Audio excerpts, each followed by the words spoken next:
உங்கள் யாவரையும் ஆண்டவராகிய இயேசு கிறிஸ்துவின் நாமத்தினாலே வாழ்த்துகிறோம், வரவேற்கிறோம். கர்த்தர் தாமே உங்களை ஆசீர்வதிப்பாராக. ஹல்லேலூயா. ஆண்டவர் இந்த நாளிலே நம்ம எல்லாம் கூட்டி சேர்த்துருக்கிறார். தேவனுடைய வார்த்தை நம்மளை உயிர்ப்பிக்கட்டும்.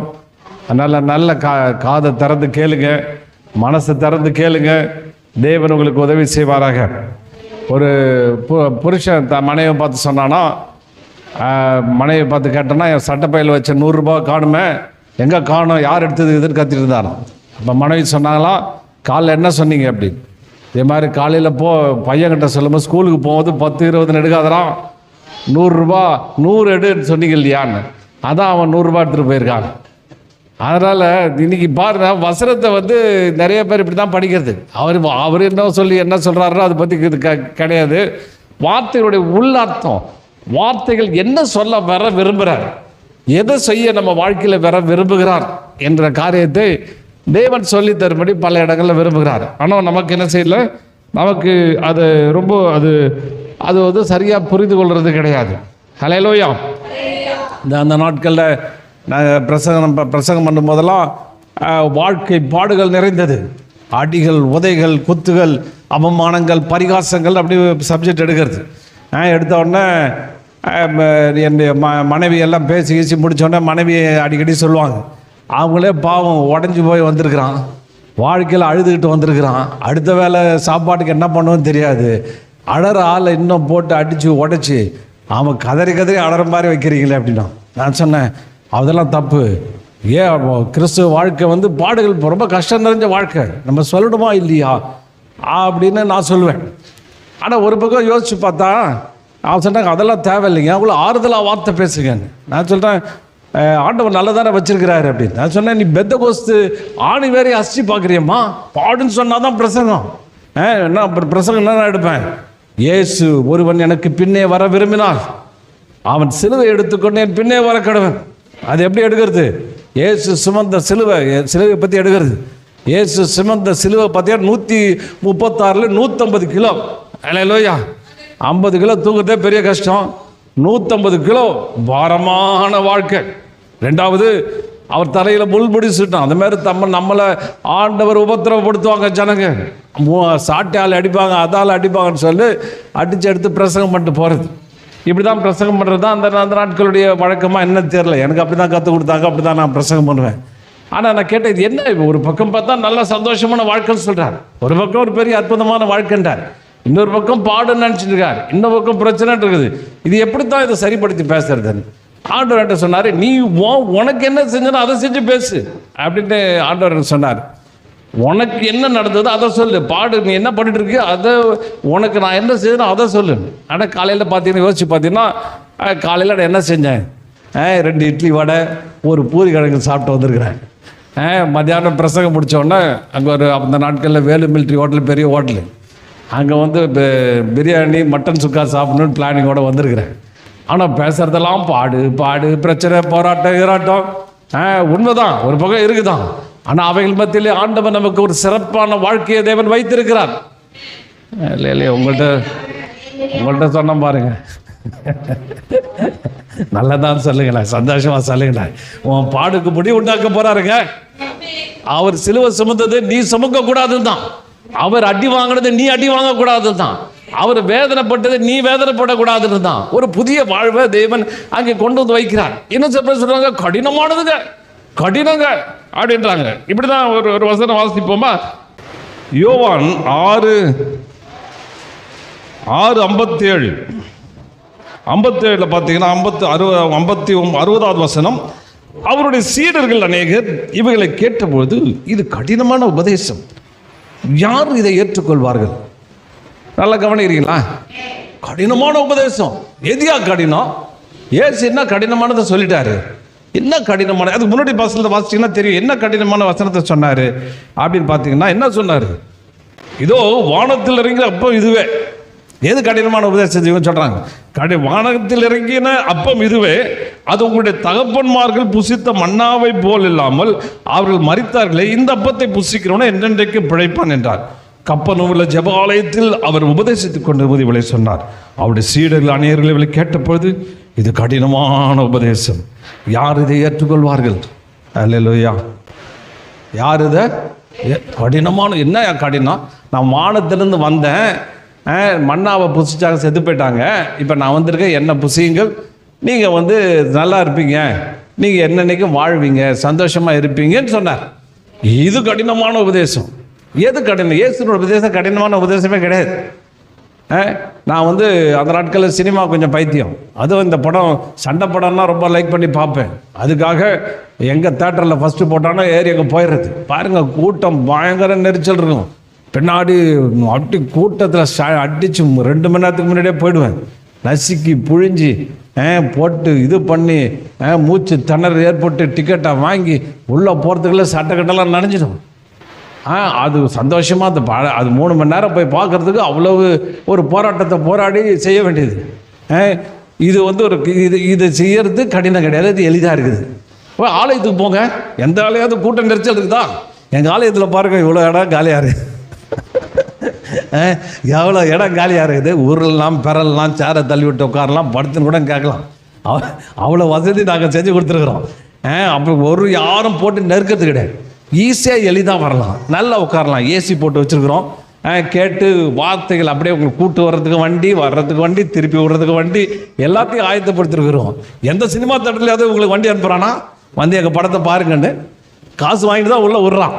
ஆனால் காசு எல்லாம் பாருங்க, ஆண்டவர் அப்படி தான் எளிதாக வைத்திருக்கிறார். கடினமான உபதேசம் கிடையாது. என்ன கடினம்? கஷ்டப்பட்டு சினிமா பார்க்கறது கஷ்டமா?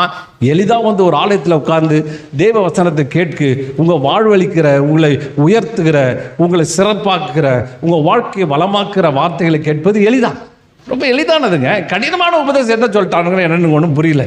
இது இவங்களுக்கு புரிஞ்சு கொள்ளாதனால கடினமான உபதேசமாக இது மாறிவிடுகிறது.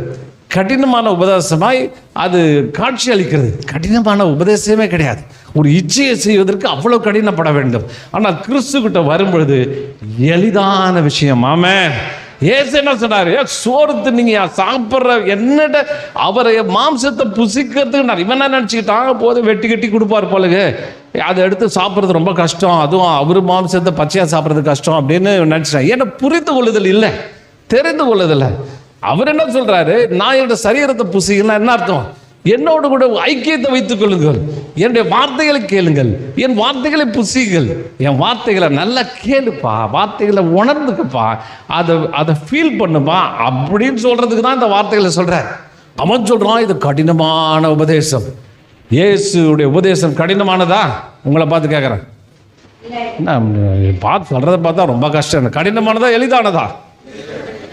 எளிதானது சொல்லுங்களேன். என்ன பாரமாக்கிறீங்களே? இயேசுவை பின்பற்றுறது அப்படியே நீங்கள் என்னமோ 2 சிலுவை தூக்கிட்டு போகிற மாதிரி யோசிக்கிறீங்க. நீங்கள் சுமக்காமல் ஈஸியாக ஃப்ரீயாக கையை தட்டு ஆர்ப்பரித்து ஆனந்தமாய் நீங்கள் செல்வதற்கான வாழ்க்கையை தான் தேவன் வைத்திருக்கிறார். அவர் சீஷர்கள் அடித்தாங்களான்னு, ஐயா சந்தோஷமாக அடி வாங்கினாயா, அல்லேலூயா. அப்போ சந்தோஷமாய் அவர்கள் செய்தார்கள், அதெல்லாம் உண்டு. ஆனால் ஜெயிக்கக்கூடிய பலனம் வந்திருக்கிறது. எல்லா காரியம் தேவன் வைத்திருக்கிறார். சரி, வசனத்துக்கு நேராக போகும். உபாகமத்தின் புத்தகம் 8வது அதிகாரம் 1 to 3 வசனங்களை வாசிப்போம்.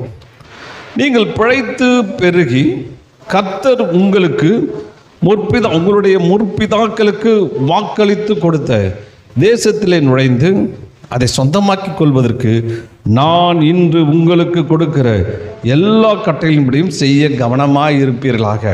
அப்போ எடுத்த உடனே அவருடைய காரியத்தை சொல்கிறார். ஒரு பெரிய தேசத்தில் நான் வாக்களிக்கிற தேசம், உன் முற்பிதாக்கள் சொல்லிக் கொடுத்த தேசம், த ப்ராமிஸ்ட் லேண்ட், அதாவது வாக்கு தத்தம் பண்ணப்பட்ட ஒரு பூமி. அந்த வாக்கு தத்தம் பண்ணப்பட்ட பூமிக்கு நான் உங்களை கொண்டு செல்ல போகிறேன். ரொம்ப பெஸ்ட் பிளேஸ். எகிப்தை விட அது ரொம்ப அற்புதமான விஷயம். எகிப்தில் இருக்கிற எல்லா காரியங்களை விட ரொம்ப அற்புதமான விஷயத்தன்னு ஒரு புதிய தேசத்துக்குள்ளே உங்களை நான் கொண்டு போக போகிறேன். அந்த தேசத்தில் நீங்கள் பிழைப்பதற்கு, சொந்தமாக்கி கொள்வதற்கு, நீங்கள் சொந்தமாக்கிக்கணும். உங்களுக்கு அதை கொடுக்க போகிறேன், அதை எடுத்துக்கொள்ளணும். ஆனால் அதுக்கு ஒரு கட்டளை என்ன சொல்கிறாரு? நீங்கள் நான் சொல்லுகிற எல்லா கட்டளையின்படி செய்ய கவனமாக இருப்பீர்களாக. ரொம்ப கேர்ஃபுல்லாக இருங்க. நான் சொல்கிற வார்த்தைகள்லாம் நல்லா கவனிங்க. அந்த வார்த்தைகளை கவனித்தா போதும். உங்களுக்கு கவனமாக இருக்கணும். அது ஒன்று போதும். நீங்கள் எளிதாக நீங்கள் போய் அதை சுதந்திரத்துக் கொள்ளலாம். ஆனால் அதற்கு முன்பு அதுக்கு பாருங்க, அடுத்த வசனம், உன் தேவனாகிய கர்த்தர் உன்னை சிறுமைப்படுத்தும்படிக்கு. நேரடியாக கொடுத்துட்டா பரவாயில்ல. இங்க 2வது வசனத்தை என்ன சொல்றாரு? உன் தேவனாகிய கர்த்தர் உன்னை சிறுமைப்படுத்தும்படிக்கும் தம்முடைய கட்டளைகளை நீ கை கொள்ளுவாயோ கை கொள்ள மாட்டாயோ என்று அவர் உன்னை சோதித்து உன் இருதயத்தில் உள்ளதை நீ அறியும்படிக்கும். இது நல்லா கவனிங்க. ஆனா உனக்குள்ள ஒரு சிறுமையை கொண்டு வருவேன். சிறுமைனா இருக்கிற பொசிஷன் கொஞ்சம் தாழ்த்துவேன். 3 வேளை சோறு தன்னால ஒரு வேளை சோறு ஆக்குவேன், இல்லை கொஞ்சம் இதாக்குவேன். ஏன்னா உனக்கு ஒரு டெஸ்ட் வைக்க போகிறேன். ஹலோ அல்லேலூயா. உனக்கு ஒரு சோதனை வைக்க போகிற. அந்த சோதனையில் நீ கை கொள்ளுவாயோ கை கொள்ள மாட்டாயா என்பதை நான் அறிய முடியல. கவனிங்க, உன் இருதயத்தில் உள்ளதை நீ அறிய முடிக்க. ரொம்ப விசுவாசி அப்படின்னு சொல்லி நீ ரொம்ப மாறு தட்டிட்டு இருக்கிய. நீ விசுவாசியா விஷ ஊசியான்னு கண்டுபிடிக்கிறதுக்கு ஒரு டெஸ்ட் ஒன்று வச்சிருக்கிறேன். கொஞ்சம் சில பேர் பார்த்தீங்கன்னா இந்த பாம்பு கூட பாருங்க. ஒருத்தர் என்ன ஒரு இதில் பார்த்தேன், மீம்ஸில் ஒரு பாம்பு சும்மா ராட்டர் ஸ்னேக், ரொம்ப கோவர ஸ்னேக்கு. அது பக்கத்தில் போட்டுக்கிறான், ஒன்றும் செய்யலை. அந்த பக்கம் போட்டுக்கிறான், ஒன்று செய்யறான். அது குறுக்க போகிறதுல கிட்ட செய்யறான். அந்த பாம்பு ஒன்றுமே பண்ணல. அதனால நல்ல பாம்புன்னு அர்த்தமா, ரொம்ப யோக்கியமான பாம்புன்னு அர்த்தமா. அது வாழை தொட்டான் பாருங்க, அவ்வளோ ஸ்பீடில் அவனுக்கு கொத்த வருது. கிட்டத்தட்ட 300 கிலோமீட்டர் ஸ்பீடும் அந்த இதை காமிக்கிறான். அப்போ தொடர வழி எல்லாரும் நல்லா தான் இருப்பாங்க, சிரிச்சா சிரிப்பாங்க, எல்லாம் இருப்பாங்க. வாழகையில் தொட்டுட்டிங்கன்னு வச்சுங்க, அல்லேலூயா, ஆள் யாருன்னு எப்படின்னு அப்போதான் புரியும். இப்போ தெரியுதா அப்படின்ற மாதிரி அப்படி அவங்க மாறிடுவாங்க. அப்போ உன் இருதயத்தில் என்ன ஒளிஞ்சிட்டு இருக்குதோ இன்னொருத்தருக்கு தெரியறதுக்கு இல்லை, உனக்கு தெரியறதுக்கு. ஏன்னா நீ ரொம்ப நினச்சிக்கிற, ரொம்ப ஹையாக நினச்சிக்கிற. நீ என் வார்த்தைகளை கை கொள்ளுவாயோ கொள்ள மாட்டாயோ என்பதை நான் சோதித்து அறிவேன். சொன்னதை கேட்குற மாதிரி ஆமாம் தலை போட்டுக்கிட்டே தலையாட்டிக்கிட்டே போகிற.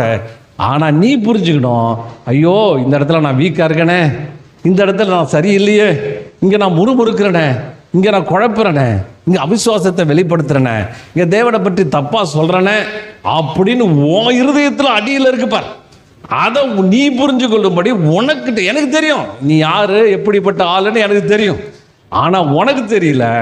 அதை காண்பிக்கிறதுக்காக இதை நான் கொண்டு போகிறேன்.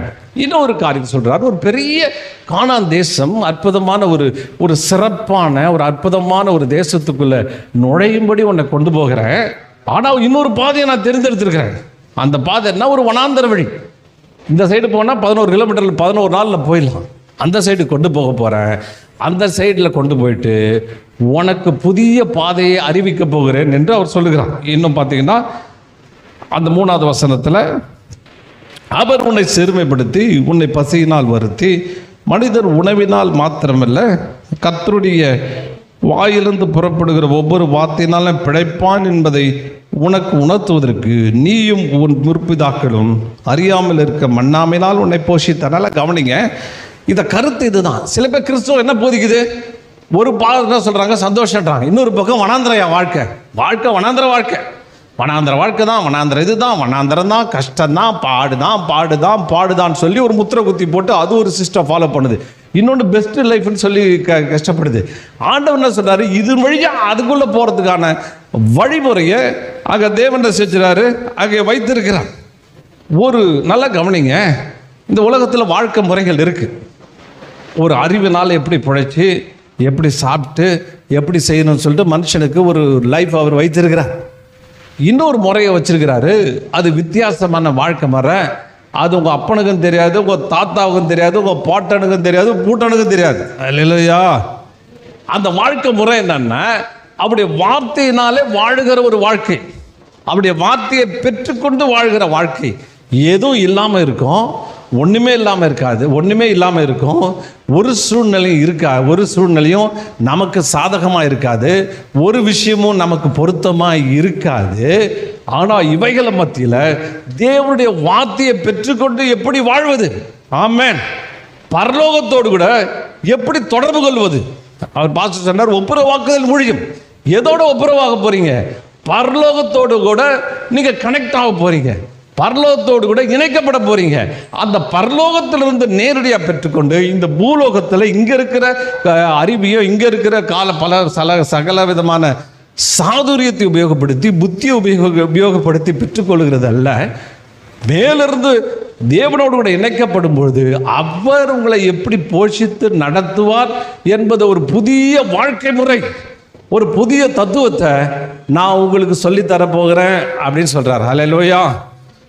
புரிஞ்சவங்களாம் ஒரு ஹல்லேலூயா சொல்லுங்க. ஆமாம், அப்போ அப்படி அவரங்க சொல்லுகிறார். அப்போ அப்படிப்பட்ட வாழ்க்கைக்கு நேராக உங்களை கொண்டு செல்ல போகிறார். இதில் பார்த்தீங்கன்னா நீ பிழைத்து என்ன ஒன்று எல்லாம் சொல்லுங்க. ஆண்டவர் பரலோக சிஸ்டத்தின்படி பரலோக விதிமுறைப்படி நீ பிழைக்கிறதுனா என்ன பிழைக்கிறது?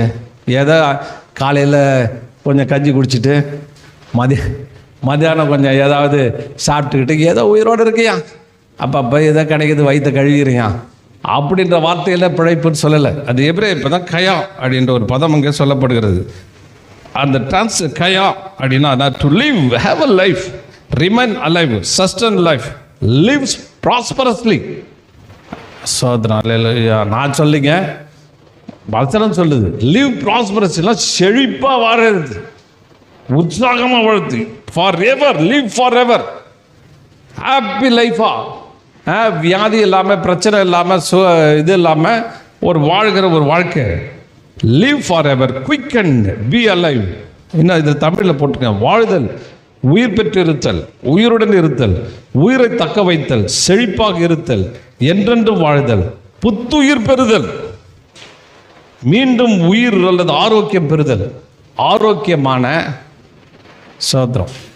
இது சொன்னால் புரிய யோசிக்கிறீங்க, என்னோட ஏன்டா அப்புறம் வியாதி வந்துச்சு, ஏன் இது வந்துச்சு, ஏன் ஃபைனான்ஸ் ப்ராப்ளம், அதெல்லாம் நிவர்த்தி ஆகிறதான வழி ஆண்டவர் வச்சிருக்கிறார். இதெல்லாம் ஏன் நடத்துகிறாருன்னா இதோட மாற்றணும்னு விரும்புகிறார். அப்போ ஆரோக்கியமான உயிருடன் ஒரு பெஸ்ட் லைஃப், இன்னும் சொல்ல போனால் ஹை ஸ்டாண்டர்ட் லைஃப். அல்லேலூயா. ஒரு அற்புதமான தரமான வாழ்க்கையை தேவன் பெற்றுக்கொள்ளும்படி தேவன் வைக்கிறார். இந்த இடத்துல பார்த்தீங்கன்னா இந்த பிழைக்கத்தை குறிச்சிட்டு கொஞ்சம் சொல்லும்படி விரும்புகிறேன். ஆபிரகாமுக்கு ஆபிரகாம் என்ன செய்கிறான், ஆண்டவர் தரிசனமாக கேட்கிறான், இஸ்மவேல் உமக்கு முன்பாக பிழைப்பானாக என்று ஆபிரகாம் தேவனிடத்தில் விண்ணப்பம் பண்ணினான். ஆபிரகாம் என்ன செய்கிறான், என்ன விண்ணப்பம் பண்ணுறான், இஸ்மவேல் உங்களுக்கு முன்பாக பிழைப்பானாக. அப்படின்னா என்ன அர்த்தம், ஏதோ பிழைச்சிட்டு போட்டு ஆண்டவரே, அவனுக்கு ஏதாவது அப்பப்போ கொஞ்சம் காசு கொடுத்து எப்படியா பிழைக்க வச்சுங்க, அவனை எப்படியா பார்த்துங்க அப்படின்னு சொல்கிற மாதிரி இருக்குது. ஆனால் தமிழ் வார்த்தை அப்படி பிழைப்பானான்ற ரொம்ப லோ ஸ்டாண்டர்டாக சொல்கிற மாதிரி இருக்குது. அதில் பார்த்துக்காது ஆண்டவர் சொல்கிறார், இஸ்மவேலுக்காகவும் நீ செய்த விண்ணப்பத்தை நான் கேட்டேன். பிழைப்பானான்னு சாதாரணமாக கேட்கல, அவங்க ஏற்கனவே கோடீஸ்வரன், என் புள்ள அப்படியே பெஸ்ட்டாக இருக்கணும் அப்படின்றத கேட்குறான். நான் அவனை ஆசீர்வதித்து அவனை மிகவும் அதிகமாய் பலுகவும் பெருக பண்ணுவேன். அவன் 12 கோத்திரத்தை பெறுவான், தலைவர்களை பெறுவான், அவனை பெரியதா தேசமாக்குவேன். ஹல்லேலூயா. இஸ்மவேல்னா இப்போ இருக்கிற முஸ்லீம் கண்ட்ரிங்க. அவர் சொல்லிட்டார், ஏன் சொன்னார், ஏன் இப்போ செழிப்பாக இருக்கான்னா, இது ஏற்கனவே ஆபிரகாமுக்கு கொடுத்த வாக்கு தத்துவம். ஆபிரகாமுக்கு ப்ராமிஸ் பண்ணிட்டேன், டே நீ கவலைப்படாத, உன் மூத்த புள்ள இஸ்மவேலுடைய புள்ளைய நான் பெரிய ஜாதியாக்கும் ஒரு தேசத்தை கொடுப்பேன், செழிப்பான காரியம் செய்வேன், நான் பிழைக்க செய்வேன். இயேசு ஆண்டவர் பிழைக்க சொன்னார்னா அது அவ்வளவு சிறப்பான ஒரு பிழைப்பாய் அது இருக்கிறது. அது எப்பேற்பட்ட பிழைப்பு அப்படின்னு பார்த்தீங்கன்னா, நான் இப்படி இதை பார்த்தேன், சும்மா இன்றைக்கி தான் நெட்டில் அடித்து பார்த்தேன். கத்தாரில் ஒரு எண்ணெய் கிணறுக்கு எவ்வளோ ஆயில் கிடைக்குது அப்படின்னு பார்த்தேன். கிட்டத்தட்ட ஒரு நாளைக்கு, நல்லா கவனிக்கிறீங்களா, ஒரு நாளைக்கு 7 லட்சம் பேரல் டீசல் எடுக்கிறாங்களாம். எத்தனை லட்சம்? சரி, இன்னைக்கு ப்ரெசன்ட் வேல்யூ போட்டு பார்த்தேன். இவன் நல்ல ஆட்டோ சொன்னார், ஆசிரியப்பன்னு சொன்னார். எப்படி 7 லட்சம் பேரல் மல்டிபிள்னு பார்த்தா ஒரு நாளைக்கு ஒரு எண்ணெய் கிணத்தோட வருமானம் 1000 கோடி. நல்லா கவனிங்க, எத்தனை கோடி? 1000 கோடி ஒரு நாளைக்கு. பாரு, ஆண்டவர் இஸ்மவேல் பிழைப்பான ஆசீர்வதிப்பேன்னு சொன்ன ஒரு பிழைப்பாரன்னா இதான். 1000 கோடி ஒரு எண்ணெய் கிணத்துல வருது. ஏதில் அதில் 1% கிடைச்சா கூட நம்ம எங்கேயோ இருப்போம், ஆனால் அவர் கொடுப்பேன். அப்போ பாருங்க, பிழைப்பூட்டுதல் அப்படின்னா நான் பிழைக்க செய்வேன். நீங்கள் மிகவும் திரளாய் பிழைத்து அந்த பிழைத்துன்ற வார்த்தை ஒரு வித்தியாசமான வார்த்தை, ஒரு அற்புதமான வார்த்தை, ஒரு ஆழமான ஒரு வார்த்தையை தேவன் சொல்கிறார். அப்போ 7 லட்சம் பேரல் ஒரு கிணத்துல எடுக்கிறான்னா, ஒரு நாளைக்கு 1000 கோடி எடுக்கிறான்னா, கேஸில் எவ்வளோ எடுப்பான், மற்ற இதில் எவ்வளோ எடுப்பான், மற்ற வருமானங்கள் என்னமோ என்பிஜி ஊறுப்பட்ட கேஸ் இருக்குது, அதெல்லாம் அவனுடைய வருமானம் எவ்வளோ இருக்கும் அப்படின்னா கணக்கிடவே முடியாது. அதுவும் கத்தார் ரொம்ப சின்ன கண்ட்ரி, அந்த கண்ட்ரிக்கே இப்படி எடுப்பான்னா சவுதி அரேபியா, மற்ற ஈரான்லாம் எவ்வளோ பெரிய எண்ணெய் கிணறுகளும் எவ்வளோ சம்பாதிப்பான். ஏன்னா ஆபிரகாமுக்கு தேவன் வாக்கு கொடுத்தார். அவர் சொன்னார், நான் என்ன சொன்னார், நான் ஆசீர்வதித்து அவனை மிகவும் அதிகமாய் பலவும் பெருகவும் செய்துவேன், அவன் 12 கோத்திரத்தில் பெறுவான். ஏது அந்த ஆசீர்வாதம், இஸ்மவேல் ஆசீர்வாதம். இன்னைக்கு முஸ்லீம் தேசம் ஆசீர்வாதத்துக்கு கட்ட காரணம் ஆபிரகாம் செஞ்ச விண்ணப்பம். உன் விண்ணப்பத்தை கேட்டேன், அவனுடைய விண்ணப்பத்தை பாருங்க. அந்த இஸ்மவேல் அவன் கேட்ட அந்த விண்ணப்பத்தை ஆண்டவர் பலனளித்து அவனுக்கு அப்பேற்பட்ட காரியத்தை அவனுக்கு செய்கிறான். சரி, தேவனுடைய ஆசீர்வாதத்திற்கு நாம் பெற்றுக்கொள்ள வேண்டும் என்றால் தேவனுடைய அபரிதம் தேசம், அந்த அபரிதத்தை பெற்றுக்கொள்ள வேண்டும் என்றால் முதல்ல அவர் சில காரியங்களை வைத்திருக்கிறார். அது என்ன பண்ண பாருங்க, சிறுமைப்படுத்துதல். என்ன பண்ணுறது, உன்னை சிறுமைப்படுத்தி, நல்லா கவனிங்க, என்ன பண்றாரு, சிறுமைப்படுத்துதல். அப்படின்னா இருக்கிற பொசிஷனை கொஞ்சம் தாக்குறது, கொஞ்சம் இறக்குறது, கொஞ்சம் குறைக்கிறது, கொஞ்சம் துன்பத்தை ஏற்படுத்துறது, கொஞ்சம் வருத்துறது, போட்டு சாவடிக்கிறதுல கொஞ்சம் வருத்துறது, கொஞ்சம் லைட்டாக கொஞ்சம் இறக்கிறது. அப்படி இறக்கணும். இப்போ 3 வேளை சாப்பாடு கிடைக்கும், சாப்பிட்டுட்ருக்கீங்க. ஒரு வேளை தான் கிடைக்குதுன்னா நீங்கள் என்ன பண்ணுவீங்க, ஒன்று முறுமுறுப்பீங்க, இல்லை ஏதாவது சொல்லுவீங்க, இல்லை யார் மேலே தப்பு சொல்லுவீங்க, அவனை இவனை சொல்லுவீங்க.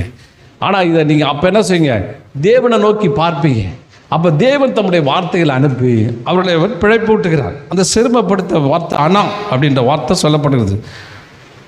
ஆனா அப்படின்னு போடுறது, to be occupied, busied with, to afflict, oppress, humble. அது என்ன பார்த்தீங்கன்னா தாழ்த்தப்படுதல், நிலை தாழ்ந்து போதல், மனசோர்வுறுதல், வாட்டமுறுதல், துன்பத்திற்குள்ளாதல், குனிதல். கொஞ்சம் குனிய பண்ணுறார், அல்லேலூயா, கொஞ்சம் கம்மி பண்ணுறார், கொஞ்சம் பொசிஷனை கம்மி பண்ணுறார். அப்போனா என்ன ஆகுது, உனக்கு இருக்கிற செல்ஃப் அந்த திங்கிங், அதாவது செல்ஃப் ரைச்சியஸ்னஸ், சுயநீதி, என் நீதி, நான் நீன்ற இந்த காரியத்தை கொஞ்சம் குறைக்கிறார். குறைக்கும் பொழுது அப்புறம்தான் நீங்கள் என்ன செய்கிறீங்க, தேடுறீங்க. இதற்கான வழிகள் என்ன சொல்லி நீங்கள் தேடும்பொழுது ஆண்டவர் அங்கே அற்புதங்களை கடத்துகிறார். இப்போ தேவனுடைய காரியங்கள்லாம் பார்க்கும்போது முதல்ல ஒரு மனுஷனை கொஞ்சம் கம்மி பண்ண வைக்கிறார், கொஞ்சம் சிறுமைப்படுத்துகிறார், கொஞ்சம் கொஞ்சம் வேதனை வரும்பொழுது அந்த யார் சிறுமைப்படுத்துகிறாலும் அந்த பக்கம் போயிடுறார். ஒரு வசனம் கூட வாசிப்போம். ஆதியாகமத்தின் புத்தகம் 29, 31-35. லேயாள் அற்பமாய் எண்ணப்பட்ட பொழுது கர்த்தர் கண்டு அவள் கற்பந்தரிக்கும்படி செய்தார். ராகவேலோ மலடியாயிருந்தாள்.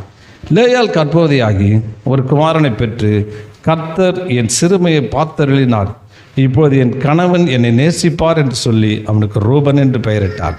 மறுபடியும் அவள் கற்பதையாகி ஒரு மகனை பெற்று நான் அற்பமாய் எண்ணப்பட்டதை கர்த்தர் கேட்டருளி இவனையும் எனக்கு தந்தார் என்று சொல்லி அவனுக்கு சிமியோன் என்று பெயரிட்டார். பின்னும் கற்பதையாகி ஒரு மகனை பெற்று அவனுக்கு கணவனுக்கு 3 மகளை பெற்றதால் அவர் எப்பொழுதும் என்னோடு சேர்ந்திருப்பார் என்று சொல்லி அவனுக்கு லேவி என்று பெயரிட்டார். மறுபடியும் அவள் கற்பதையாகி ஒரு மகனை பெற்று இப்பொழுது கர்த்தரை துதிப்பேன் என்று சொல்லி அவனுக்கு யூதா என்று பெயரிட்டு. பாருங்க, சிறுமைப்படுத்த நல்லா கவனிங்க. உங்களை கேவலப்படுத்துகிறாங்களா, உங்களை அசிங்கப்படுத்துகிறாங்களா, கவலைப்படாதீங்க, தேவன் உங்ககிட்ட வந்துடுவார். ஆமென், அல்லேலூயா. நீங்கள் ஐயோ இப்படிப்பட்ட சூழ்நிலைக்கு போகிறேனேன்னு வேதனைப்படுறீங்களா, உங்களை நொறுக்கப்படுறீங்களா, ஆண்டவருடைய அந்த உயர்ந்த பண்பு பாருங்கள். லேயாள் அவன் என்ன தப்பு பண்ணான், யாக்கோபு அவன் லாபான் தான் ஏமாத்தினான். அவளுக்கு லேயாள் அதுக்கு ஒரு காரணமும் கிடையாது. லேயாளை கொண்டு வந்து விட்டான். இவன் வந்து அப்போவே பேர்லாம் கேட்கலாமே, காலையில் தான் பார்க்குறான். பார்த்துட்டு ஐயோ நான் ராகேலை தான் ரொம்ப நேசித்தேன், இவ வந்திருக்கிறாளே அப்படின்னு சொல்லி அவளை அற்பமாக என்றான். உடனே ராகேல் பாருங்க, கல்யாணம் பண்ண புருஷன் இப்போ ராகேல் நினைவாக இருக்கிறான், அவருக்காகவே வேலை செய்கிறான். அப்படியே பார்க்குறான், எல்லாம் கூடாரம் போட்டிருப்பாங்கன்னு நினைக்கிறேன். இந்த பக்கம் ராகேல் கூடாரம் ஒன்று இருக்கும், இந்த பக்கம் லேயாள் கூடாரம் ஒரு பக்கம் இருக்கும், ராகேல் கூடாரம் அந்த பக்கம் இருக்கும். அதுக்கப்புறம் பல கூடாரங்கள் இருக்கும். அங்கே யாக்கோபு வருவார். ஐயோ வருவாரே, என் பிள்ளைகளை கொஞ்சுவாரே, என்னை பார்க்க வருவாரேன்னு பார்த்தா நேராக வந்தவன் டக்குன்னு ராகேல் கூடாரத்துக்குள்ளே போயிடுறான். போயிட்டோன்னா எத்தனை நாள் காத்திருந்திருப்பா, எவ்வளோ வேதனை அனுபவிச்சிருப்பா. லீகல் வெட்டட், ஃபர்ஸ்ட் ஒய்ஃப் தான் லீகலாக வெட்டட்.